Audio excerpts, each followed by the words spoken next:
साथियों नमस्कार। जय देवभूमि, जय उत्तराखंड, जय पहाड़, जय पहाड़ी। दोस्तों, आज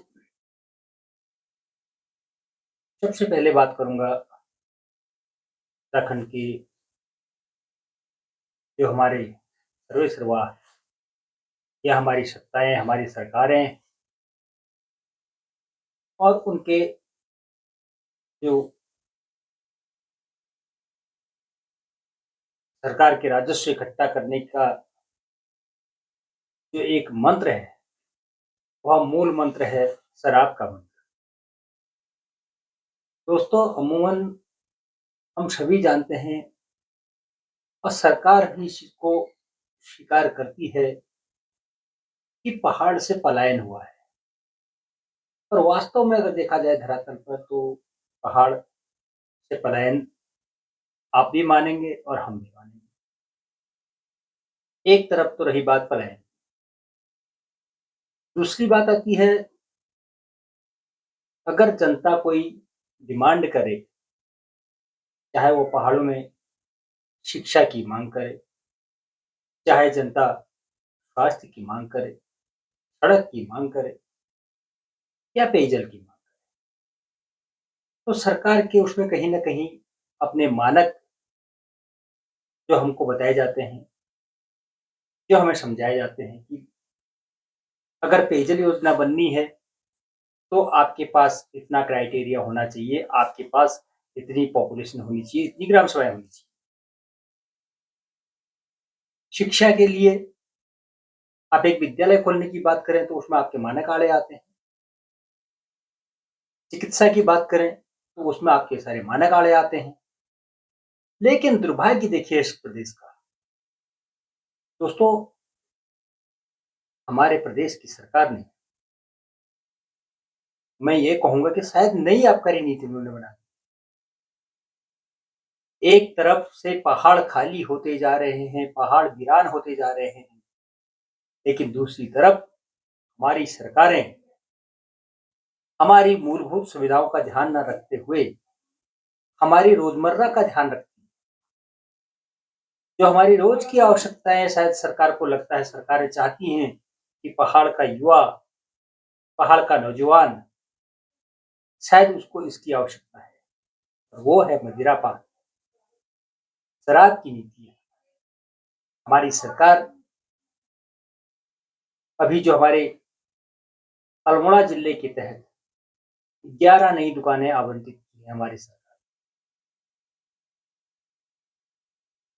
तो देखिए हमारी सरकार की आखिर मंशा क्या है, हमारी सरकारें चाहती क्या है। कितने आंदोलन हुए शराब की दुकान खोलने के लिए, कितने पत्राचार हुए, कितने संघर्ष समितियां बनी कि जो चाहती थी कि शराब की दुकानें आवंटित की जाए। क्या जनता ने चाहा था? क्या जनता की मांग थी? जो सरकार बड़ी आपाधापी में, सरकार घर घर तक शराब को पहुंचाने का कार्य कर रही है। क्या आपके पास राजस्व जुटाने का एक ही यही मंत्र है? क्या आपने इन पहाड़ों में पर्यटन को भी कभी बढ़ावा दिया? जो आप शराब की नीतियां छोटे छोटे कस्बों तक पहुंचाना चाहते हैं, घर घर तक, गांव गांव तक पहुंचाना चाहते हैं, क्या आपके पास यही एक नीतियां रह गई है? दोस्तों, सोचने वाली बात है। कितने लोगों ने आखिर संघर्ष किया, कितनी संघर्ष समितियां बनी, कितने लोगों ने पत्राचार किया कि हमारे क्षेत्र में आप आइए, शराब की नई दुकानें खोलिए। क्या जनता की डिमांड थी? क्या जनता चाहती है? लेकिन दुर्भाग्य देखिए, जिस चीज की डिमांड, जो हम चाहते हैं, जो हमारी जनता चाहती है, क्या सरकार ने उस तरफ भी कभी ध्यान दिया है? हम मांग करें शिक्षा की तो हमें दिया जाता है शराब। हम मांग करें स्वास्थ्य की तो हमें दी जाती है शराब। हम मांग करें विकास के क्षेत्र में आगे बढ़ने की, कोई क्षेत्र को आगे बढ़ाने की बात करें, पहाड़ को आगे बढ़ाने की बात करें, तो हमारी सरकारें हमें देती हैं शराब की नीतियां। आखिर किसको फायदा पहुंचाना चाहती है? क्या पहाड़ को इसका फायदा होता है? क्या शराब जितनी ज्यादा बिकेगी, क्या पहाड़ का कोई रहने वाला या पहाड़ का कोई कारोबारी इसमें आगे बढ़ पा रहा है?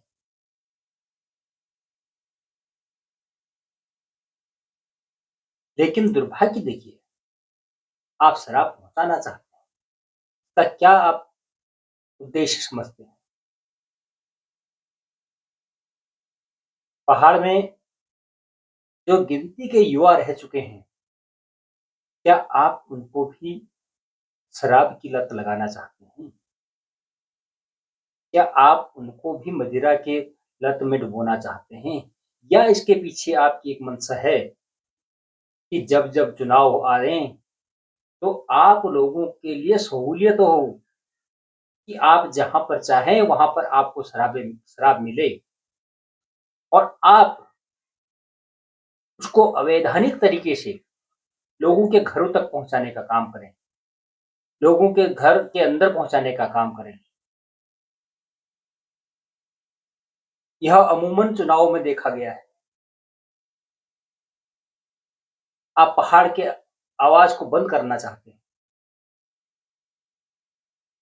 इससे स्पष्ट संदेश मिल रहा है कि सरकारें नहीं चाहती हैं कि पहाड़ का युवा आगे आए, पहाड़ का युवा पहाड़ की बात करे,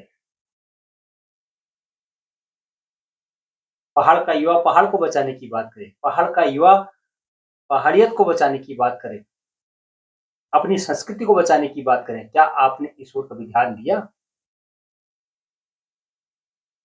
क्या आपने बोली भाषा को बचाने के लिए, पहाड़ की संस्कृति को बचाने के लिए आपने पहाड़ के मध्य में या पहाड़ में आपने कितने ऐसे संस्थान खोले हैं जिनसे युवा सीख ले? आपने पहाड़ की खेती को बचाने के लिए ऐसे कौन से निर्णय लिए कि जिससे लोग खेती किसानी कर सके? बात करनी बहुत जरूरी है, आज नहीं तो कल। लेकिन सरकार की मंशा देखिए, कभी सरकारें पहाड़ मैदान को बांटने का काम करती हैं और एक और दूसरी ओर आप जो है पहाड़ के युवा को नशे की तरफ धकेलना चाहते हैं। आप पहाड़ को बर्बाद करना चाहते हैं। यह नीतियां पहाड़ विरोधी है। क्या संदेश आप देना चाहते हैं? आखिर सरकार की मंशा क्या है? आप किस और पहाड़ को धकेलना चाहते हैं? कौन सी आग आप पहाड़ में लगाना चाहते हैं?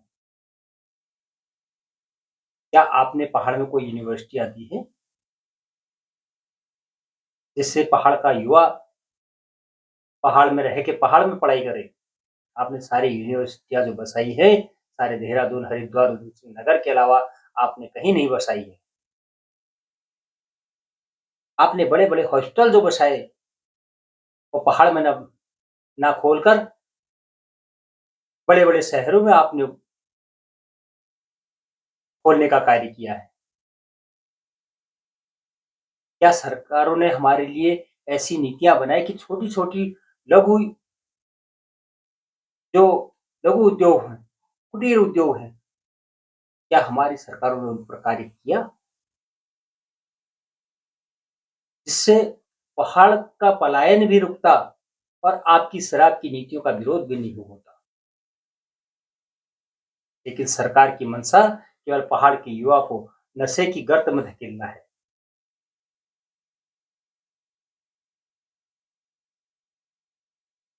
माननीय मुख्यमंत्री जी और जितने भी हमारे प्रदेश में विधायकगण हैं, आप भी इन्हीं पर्वतों से आते हैं।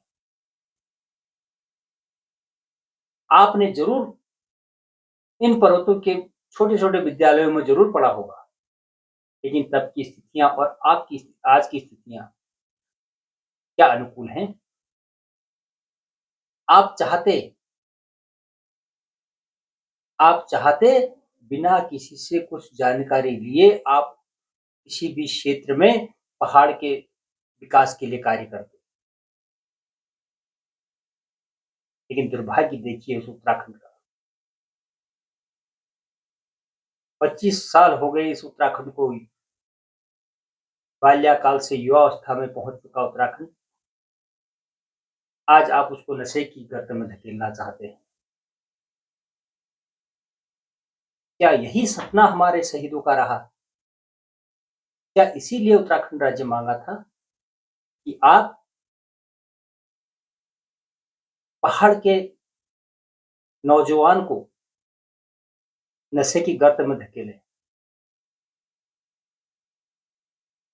बड़ा दुख होता है जब हम अपने बच्चों को अपने से अलग करते हैं, अपने बच्चों को अच्छी शिक्षा देने के लिए या बड़े बड़े जो हमारे संस्थान हैं उनके लिए हमको देहरादून, हरिद्वार, रुड़की, उधम सिंह नगर, हल्द्वानी, नैनीताल आदि शहरों की ओर रुख करना पड़ता है। क्या हमारी सरकारों ने इस तरफ कभी ध्यान दिया? नहीं। कैसे उत्तराखंड राज्य की परिकल्पना की गई थी? किस तरह का उत्तराखंड चाहा था?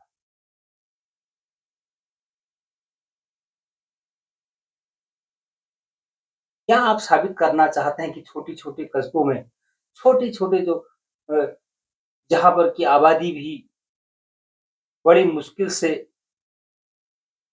जिन बाजारों की 100, 500, 1000 की आबादी भी नहीं है, वहां पर आप शराब की नीतियां लेकर आए हैं? आप शराब की दुकानें वहां पर खोलने का कार्य कर रहे हैं। अगर उन जगहों में आपने अच्छे विद्यालय खोले होते, वहां पर अच्छी चिकित्सा व्यवस्था आपने की होती, वहां पर आपने टूरिज्म का एक अच्छा वहां पर कार्य किया होता, तो शायद आज आपकी नीतियों का विरोध नहीं हो रहा होता। क्या इस पहाड़ को नशे की जरूरत है? जबकि पहाड़ का युवा चिल्ला रहा है कि नशा नहीं, रोजगार दो, लेकिन आप रोजगार देने में कामयाब नहीं हो पाए। आप उन पूंजीपतियों के हाथों की कठपुतलियां बन चुके हैं। आप उन पूंजीपतियों के हाथों में कठपुतली बनकर खेल रहे हैं और गर्त में धकेल रहे हैं इस पहाड़ को, इस पहाड़ के युवा को।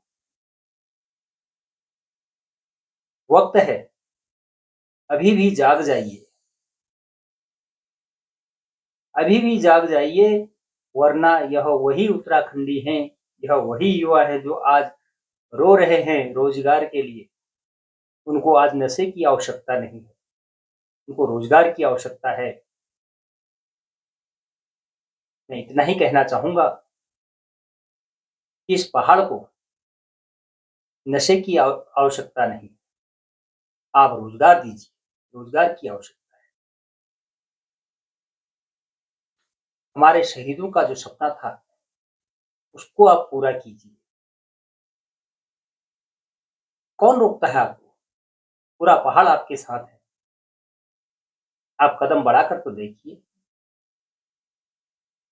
तो मैं सभी से निवेदन करना चाहूंगा, मेरे इस चैनल पर लाइफ ऑफ उत्तराखंड के जरिए जितने भी लोग जुड़े हैं, मैं सभी से निवेदन करना चाहूंगा इस वीडियो को अधिक से अधिक शेयर करें, ताकि उत्तराखंड की सरकार तक यह बात जरूर जानी चाहिए कि उत्तराखंड को आज किस चीज की आवश्यकता है, या नशे की, या रोजगार की, चिकित्सा की,